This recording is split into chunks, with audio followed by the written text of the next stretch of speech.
Donc, je vais explorer la fonction f de x est égale à x exposant 3, donc la fonction du troisième degré avec vous, en remplissant le tableau à la page 1 de la leçon 2.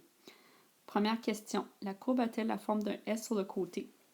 Donc, si vous regardez sur le côté comme ceci, donc oui, la courbe elle a bien la forme d'un S. Ensuite, l'ordonnée à l'origine. Donc, l'ordonnée à l'origine, c'est où est-ce que ça coupe l'axe des Y ici. Donc, si on regarde bien, ça coupe à 0. Donc, l'ordonnée à l'origine est 0. Le nombre d'abscisses à l'origine. Les abscisses à l'origine, c'est où est-ce que ça coupe l'axe des X. Ça coupe combien de fois? Ça coupe une fois. Donc, il y a une abscisse à l'origine. Les zéros correspondent aux abscisses à l'origine. Donc, l'abscisse à l'origine, il y en a une, et c'est quoi? C'est 0. Donc, l'abscisse à l'origine est 0. Maximum local et minimum local. Donc, ici, dans cette fonction-ci, la fonction de base de x à la 3, il n'y a pas de maximum et de minimum locaux. Donc, il n'y a pas un point où ce que ça va être plus haut et il n'y a pas un point où ce que ça va être plus bas. Dans le cas où il va y avoir des maximums locaux et minimums locaux, c'est dans les fonctions encore là du troisième degré, mais lorsqu'il va y avoir un B ou un C dans l'équation. Donc, la fonction va avoir l'air de ceci. Et dans ce cas-là, oui, il va y avoir une valeur maximale ici et une valeur minimale là. Donc, il va toujours y avoir une valeur maximale et minimale. Sauf dans la fonction de base de x à la 3, il n'y a aucun maximum local et ni minimum local.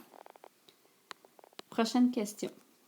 Quand x tend vers l'infini, donc quand x, la flèche représente, elle dit tend, donc quand x tend vers l'infini, votre f de x fait quoi?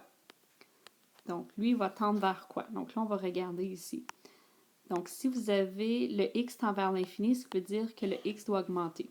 Donc, quand mon x augmente, qu'est-ce qui fait mon y? Il s'en va vers toujours de plus en plus haut. Donc, lui aussi va tendre vers l'infini positif. Donc, il va toujours monter. Donc, f de x tend vers l'infini. Prochaine question, on a si x tend vers moins infini. Moins infini, ça veut dire que le x tend vers l'infini négatif. Donc, quand le x tend vers les nombres négatifs, donc, qu'est-ce qu'ils vont faire aux valeurs de y? Bien, elles aussi vont continuer vers les nombres négatifs. Donc, f de x va également tendre vers moins infini. Puis, on se souvient que f de x, c'est la même chose que y. Donc, f de x tend vers moins l'infini.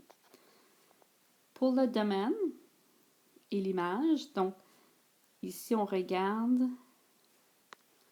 même chose que pour les autres fonctions qu'on a toujours étudiées. Donc, le domaine, c'est les valeurs de x.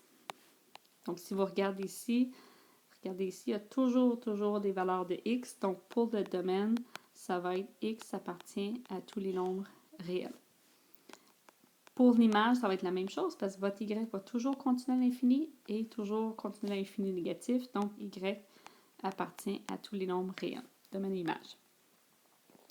La fonction est croissante. Donc, ici, il faut se poser la question, est-ce qu'elle est croissante ou décroissante? Donc, pour que ce soit une fonction croissante, donc lorsque les x augmentent, les y augmentent aussi. Décroissante, pour que quand les x diminuent,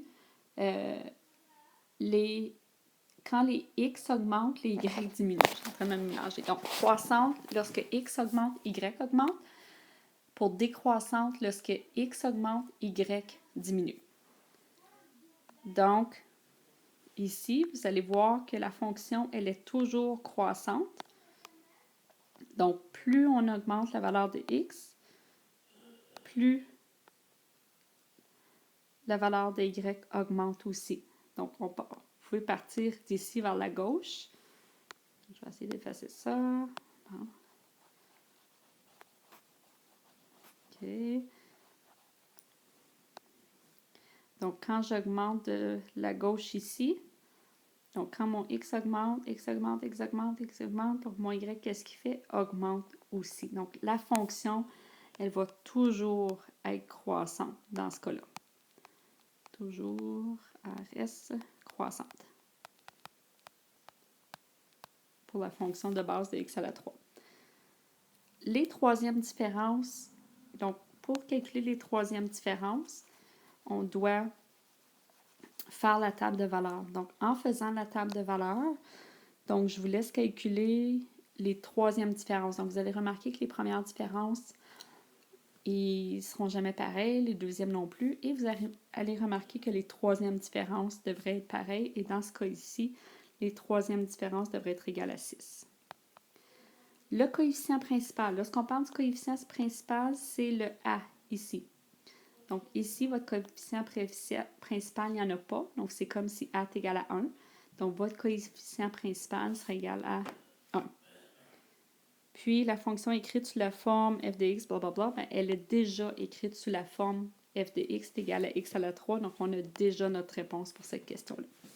Et voilà pour les caractéristiques de f de x est égal à x à l'exposant 3.